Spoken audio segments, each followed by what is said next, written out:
আসসালামু আলাইকুম রহমতুল্লাহ। সকলে কেমন আছেন? আশা করি আল্লাহ তাআলার অশেষ রহমতে খুবই ভালো আছেন। আমি সর্বপ্রথম আল্লাহ তাআলার দরবারে শুকরিয়া যে মহান রব্বুল আলামিন দয়া করে মায়া করে অত্যন্ত ভালোবেসে রহমত দিয়ে বরকত দিয়ে এই দুনিয়ার বুকে সর্বশ্রেষ্ঠ যে নেয়ামত সেটা আল্লাহ রাব্বুল আলামিন আমাদেরকে দান করেছেন। সেই জন্য মহান আল্লাহ তাআলার দরবারে অজস্র অগণিত শুকরিয়া যে মহান রব্বুল আলামিন আমাদেরকে সুস্থ রেখেছেন। কি রেখেছেন? সুস্থ থাকা হলো সবচেয়ে বড় নেয়ামত। সুস্থ থাকা হলো সবচেয়ে বড় বদৌলত। সুস্থ থাকা হলো আল্লাহ রাব্বুল আলামিনের দরবারে সবচেয়ে বড় নেয়ামত। আল্লাহ রাব্বুল আলামিন আমাদেরকে সুস্থ রেখেছেন। এই জন্য মহান আল্লাহ তাআলার দরবারে অজস্র অগণিত শুকরিয়া যে মহান রব্বুল আলামিন আমাদেরকে দয়া করে মায়া করে ভালোবেসে রহমত দিয়ে ফিতনা ফাসাদের জামানায় আল্লাহ রাব্বুল আলামিন আমাদেরকে ঈমানের পথে রেখেছেন, যে দিনই কাজ করার জন্য তৌফিক দান করেছেন। এই জন্য আল্লাহ তাআলার দরবারে অজস্র অগণিত শুকরিয়া। কারণ এই মুহূর্তে অনেকেই আছেন জিনায় লিপ্ত রয়েছে, এই মুহূর্তে অনেকে আছে নেশাগ্রস্ত অবস্থায় লিপ্ত রয়েছে, এই মুহূর্তে অনেকে আছে গুনার কাজে জর্জরিত রয়েছে। কিন্তু আল্লাহ রাব্বুল আলামিন এই মুহূর্তে আমাদেরকে ইবাদত করার, আল্লাহ তাআলার গুণ গাওয়ার, আল্লাহ তাআলার বরত্বের কথা বলার, রসুলের আদর্শের কথা বলার তৌফিক দান করেছেন এবং আপনাদেরকে শোনার তৌফিক দান করেছেন। এই জন্য সকলেই আমরা বলি আলহামদুলিল্লাহ। বর্তমানে আমরা যে জমানায় আছি, ঈমান রাখা বড় কঠিন জমানায় পতিত হয়ে গেছেন। বর্তমানে আপনি ভালো থাকতে চাইলেও ভালো থাকা যায় না, এই জমানায় আমরা উপনীত হয়ে গেছি। যাই হোক, আজকের যে মূল আলোচনা, সে আলোচনায় চলে যাই। আজকের মূল আলোচনা হলো ইসলামিক ব্যবস্থাপনা করা।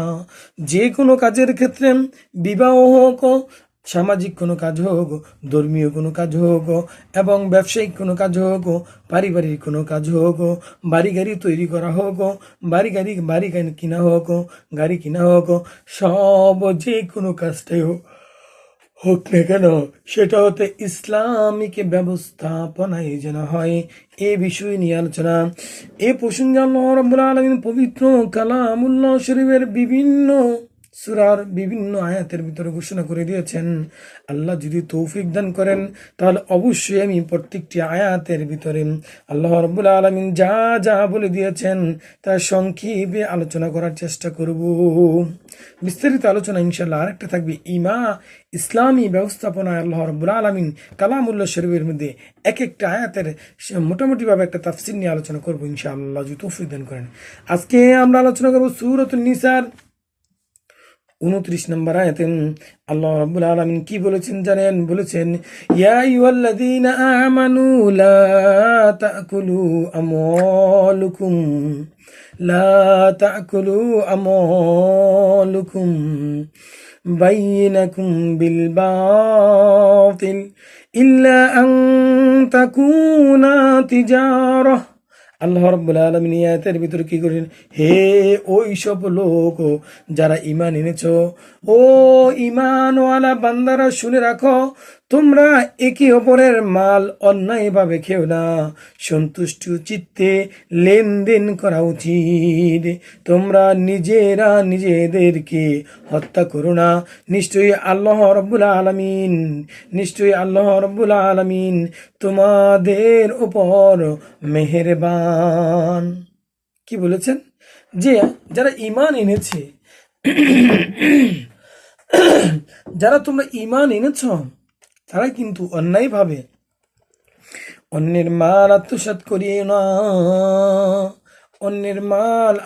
করিও না, বা ভোগ করে খাইও না। নিশ্চয়ই সন্তুষ্টি চিত্তে লেনদেন করা উচিত। অসন্তুষ্ট করেও লেনদেন করা চলবে না। আপনি হকভাবে পান। এটা রসুলের আদর্শের ভিতরে নয়।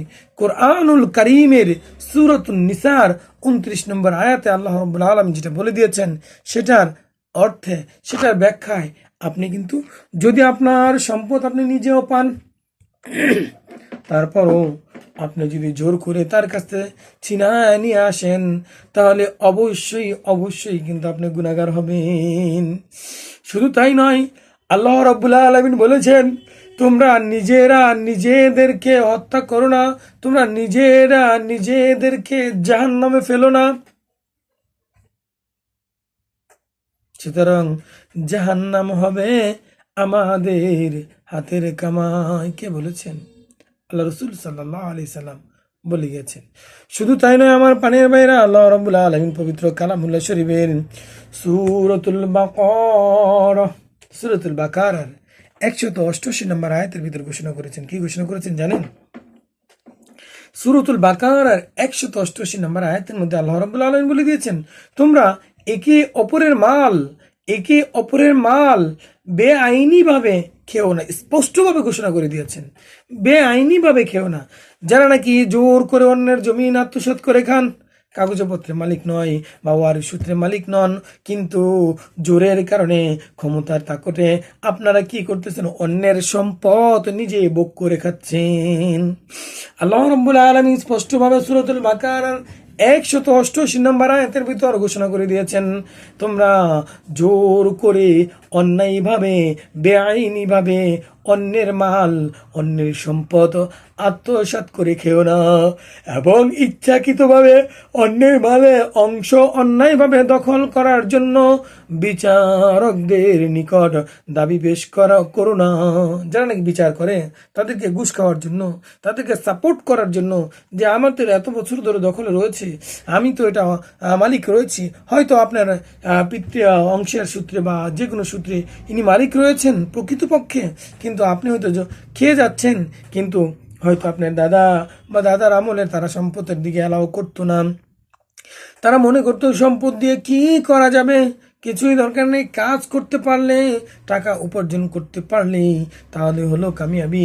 তারা এটা মনে করতো, এই জন্য তারা ওই জমিকে তখন অ্যালাউ করতো না, কিন্তু বর্তমান জমিনে কিন্তু এটা অ্যালাউ করতেছেন।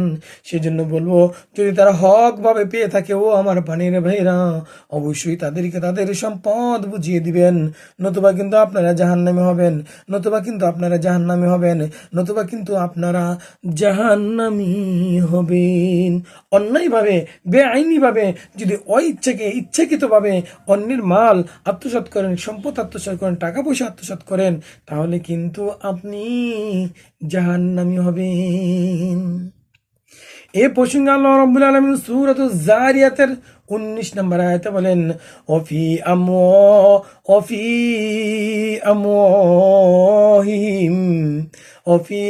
আমওয়াহিম হাক্কুল সাইল আল্লাহ রাব্বুল আলামিন এই আয়াতের ভিতর কি ঘোষণা করে দিয়েছেন দেখুন, তাদের মালের মধ্যে ভিখারি ও বঞ্চিতদের অধিকার ছিল, ভিক্ষুকের অধিকার ছিল তাদের মালের মধ্যে। এ প্রসঙ্গে আল্লাহ রাব্বুল আলামিন পবিত্র কালামুল্লাহ শরীফের সূরাতুল ফাতিহের 29 নম্বর আয়াত এবং 30 নম্বর আয়াতের মধ্যে ঘোষণা করে দিয়েছেন, ও আমার পানের ভাইরা, যারা আল্লাহর কিতাব তেলাওয়াত করে, নামাজ কায়েম করে, এবং আমি তাদের যা কিছু রিজিক দিয়েছি তা থেকে তারা গোপনে অথবা প্রকাশ্যে দান করে, নিশ্চয়ই তারা এমন এক ব্যবসার আশা করে যার মধ্যে কখনো লোকসান হবে না।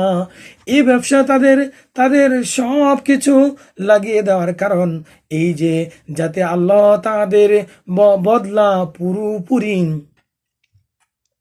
পুরোপুরি তাদেরকে দিয়ে দেন, এবং তার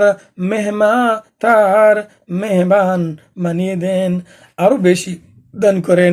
নিশ্চয়ই তিনি গুনাহ মাফ করবেন, এবং আল্লাহ রাব্বুল আলামিন তাকে নেক আমলের কদর করবেন। আল্লাহ রাব্বুল আলামিন কিন্তু এই আয়াতে সূরাতুল ফাতির 29 নম্বর এবং 30 নম্বর আয়াতে ঘোষণা করে দিয়েছেন তাদেরকে কি দিবেন। এ প্রসঙ্গে আল্লাহ রাব্বুল আলামিন সূরাতুল আলী ইমরানের 61 নম্বর আয়াতের ভিতরে ঘোষণা করে দিয়েছেন। কি ঘোষণা করেছেন জানেন? আল্লাহ রাব্বুল আলামিন বলেছেন, কি বলেছেন? খেয়ানত করা কোন নবীর কাজ হতে পারে না। কি করা? আমানতের খেয়ানত করা কোনো নবীওয়ালা কাজ হতে পারে না, কোনো নবীর কাজ হতে পারে না। আর যে খেয়ানত করে সে কিয়ামতের দিন তার খেয়ানত সহ হাজির হবে। তারপর প্রত্যেক লোকই তার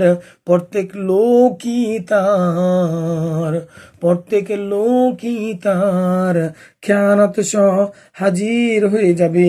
তারপর প্রত্যেক লোকই তার কামাইয়া পুরা বদল পাবে এবং কারো উপর কোনো জুলুম অত্যাচার করা হবে না।